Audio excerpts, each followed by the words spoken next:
Сәлем достар, біздің бүгінгі тақырып Present Simple. Біз жаңа бөлімге өттік десек болады. Себебі біз осы уақытқа дейін сын есімдермен не болмаса басқа да есім сөздермен жұмыс жасадық. Ал енді біз тікелей етістікпен жұмыс жасайтын боламыз. Present Simple. Бұл жай осы шақ деп аударылады. Қай кезде қолданамыз? Біз жалпы Present Simple'ды дағдылы қайталанатын іс-әрекеттерде қолданамыз. Мысалы, мен күнде сағат 7-де тұрамын, бетімді жуамын, таңғы ішемін, мектепке барамын, сабақ оқимын. Десек, бұл бізде өткен шақ емес, не болмаса келер шақ емес, қайталанатын іс-әрекетті білдіріп тұр. Яғни қайталанатын іс-әрекет бізде present simple. Жалпы Present Simple бұл өте оңай тақырып. Формуласына келетін болсақ, subject plus verb. Subjecттер олар, яғни сөйлемнің басындағы бастауыштар, ал verb деп отырғанымыз жаңа айтып өткен біздің етістігіміз. Сонымен, Present Simple'дың өзіне тән сөздері бар. Мысалы, мен күнде мектепке барамын. Яғни күнде деген сөз. Не болмаса мен ойнаймын. Және мен қашан ойнаймын? Осы сұраққа жауап беретін кезде біз әртүрлі сөздерді айтамыз. Мен апта сайын ойнаймын, мен ай сайын ойнаймын деген сияқты. Міне осы сөздерді сіздерге көрсетейін. Біріншісі every day. Every day күн сайын. Немесе әр күні, немесе күнде деп аударылады. Every week апта сайын, every month ай сайын, every year жыл сайын, every century ғасыр, яғни әр ғасыр. Бұлар сөйлемнің соңында қолданылады. Келесі often бізде жиі деп аударылады. Seldom сирек, never ешқашан, always әрқашан. Бұлар сөйлемде subjectтерден кейін, яғни екінші қолданылады. Келесі once, twice, three times. Бұл сөздер қандай мағынаны білдіреді? Бұлар бір рет, екі рет, үш рет деген сөздер. Жалпы үштен ары қарай four times, five times тек times'ты жалғап кете береміз.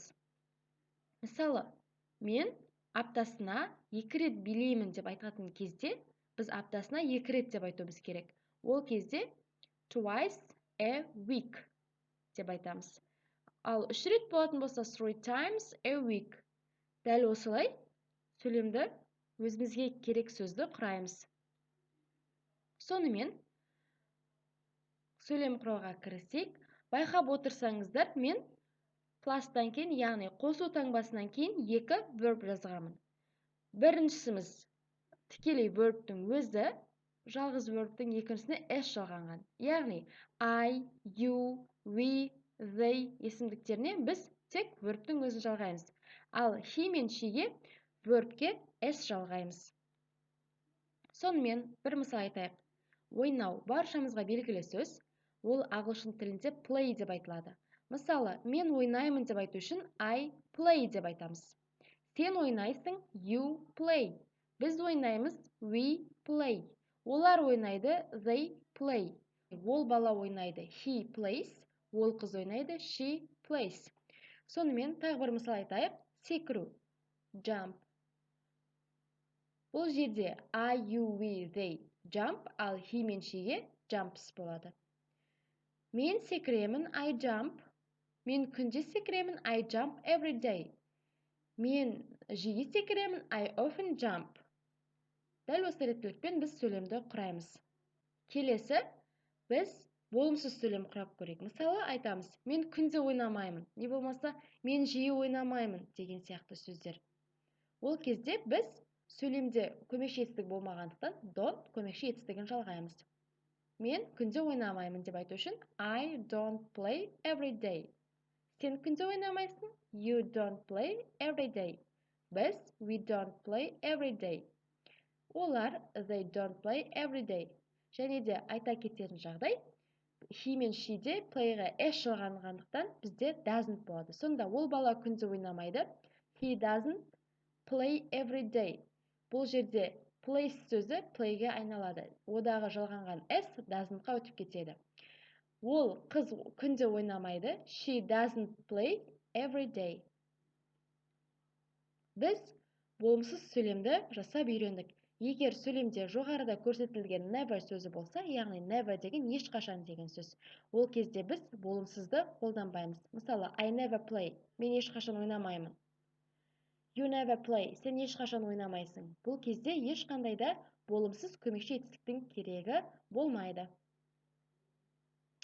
Сұраулы сөйлемге көшейік. Сұраулы сөйлемді жасайтын кезде баршамызға белгілі көмекші етістікті сөйлемнің алдына шығарсақ жеткілікті. Мен күнде ойнаймын ба деп сұрау үшін do I play every day? Сен күнде ойнайсың ба деп сұрау үшін do you play every day? Біз күнде ойнаймыз ба? Do we play every day? Олар күнде ойнай ма? Do they play every day?